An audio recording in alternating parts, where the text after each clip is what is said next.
Hi, my name is Matt, and I am joining Hangam on the Making Dough Show podcast today. I'm thinking about and what I've been reading and looking at in the industry as we're getting ready to go into recession. Have you guys thought about that? Have you thought about what could happen to your restaurant? What could happen to your sales, your staff? You personally, what are you thinking about? I'm thinking about some things. I really want to hear your thoughts. Comment down below. All right, with that, I'd like to talk about a few points that I think we need to do as restaurant owners, because I'm a restaurant owner just like you. I'm busy in the operations, which is why Enga's been mostly on these videos. So first of all, the menu. Do not compromise on your quality, even though you're hurting with your costs and stuff like that. I know we're hurting. Inflation is up 10% or more, depending on which number you look at in our industry on the cost side. It's making it very difficult to raise prices as customers are maybe decreasing their amount of store visits because it's hurting them as well. That's just a fact of the matter. However, watch your quality. We are still buying the best cheese. We are still buying the best quality pepperoni we possibly can, because the second you compromise on that, your sales will get hurt. Do not compromise on that. That's the first thing. Look at other places, maybe in packaging, materials. I'm looking at pizza boxes right now, looking at foam boxes versus the fancier plastic boxes. Got to do what you got to do to stay in business. If it's 45 cents versus 15 cents, you have to make that call. Maybe packaging suffers. The experience is a little bit different. Dine-in sales are up, according to the industry statistics I've been reading, by over 3% in the last quarter, because people need the out of the house experience. They're more comfortable after COVID. Things to think about. And also look at your menu. Can you cut the salami and the prosciutto out because it's a high food cost, lower demand item? Maybe that's something you need to do. All right, on to technology. Technology is pervasive in the world today. It must be in your company in certain ways, and you can use technology to leverage your costs and reduce as much as possible. It is huge. It is an important factor. If you've not already gotten online ordering, you need to have that done. If it's built into your point of sale, even better. And if you can find it where it's just like $50 a month for that, as opposed to a percentage of your sales that you're working hard for, even better. Online orders, if you don't know, they're going to upsell for you automatically. You'll need fewer staff. And then because of the recession, a lot of people go into discounts. They start looking for those deals. Offer the deals only online. If you try and take them over the phone, it's going to increase your labor costs while your sales price is going down because you're offering a discount.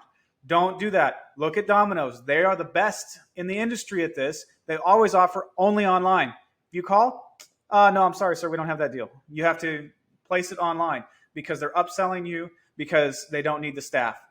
Think a little bit like them, watch what they're doing, and then go kill them with the better product. Prepare to pivot. This is something that we did not do well in 2020. Initially, we thought the pandemic would be over in 2 weeks. We a little bit naive thinking in that sense. However, later on, we're like, okay, we need to do curbside. We need to get a booth out.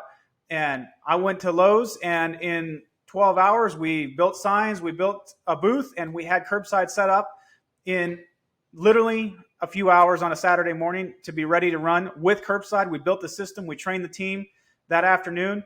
Like, you got to be ready to go. You got to be ready to change. What if something happens and you got your crane and suddenly wheat triples in price? What are you going to do? I'm trying to make plans for that. I still don't have a good answer for you on that one, but you need to be thinking about, okay, if that happens, then I can decrease my ounces of dough and people will still be okay, that they'll understand. Like, we have to be thinking like that. Be ready to pivot. Make sure that you are saving money wherever you can now while sales is still good, so that way you have the funds to pivot. Restaurants that got killed in 2020, some of them, they did not have a piggy bank, a emergency fund, a rainy day fund in order to make those changes. So we did, and we were able to survive and thrive because we were able to invest in a bigger oven, and that bigger oven really made a difference once everything went to takeout and delivery. Be ready for that. You need to be able to have the flexibility to pivot. If you haven't already before, please subscribe by clicking the subscribe button. We'd love to stay in touch with you. We really appreciate your time and you taking that part of your life to listen to what we're saying and participate in this conversation.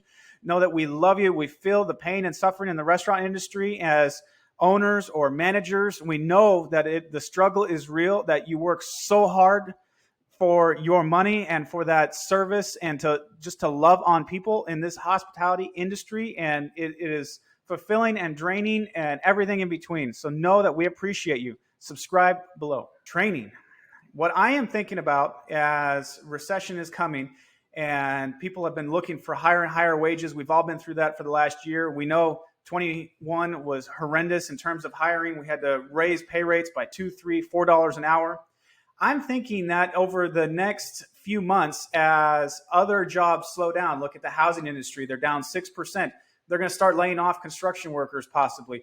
Where are those guys going to go? They might go and DoorDash, or they might need a part-time food industry job so that they can make ends meet. Anything's possible. I am thinking that we may be in the restaurant industry able to lower our hourly rate just a little bit in the next 3 to 6 months if this recession thing happens and a lot more unemployment happens, because people are going to need jobs and they're going to come looking to us even though they've abandoned our industry for the last 2 years to go do something else. This is coming. So it's part of that training. You got to train the people you got so that they can train new people when you get them in, and you want to get the best people. Make sure you have a great program in place to keep the good ones. And then if your sales go down, you can let the bottom 10% go or give them much fewer hours, because it might be a dial. You might have to dial it down for a while. That happened in March and April. We had to dial it way down when sales suddenly dropped in 2020. And then we had to try and dial it back up. Be ready with that. Make your systems strong, especially on training, so that you can do it as cheaply as possible. Opportunities.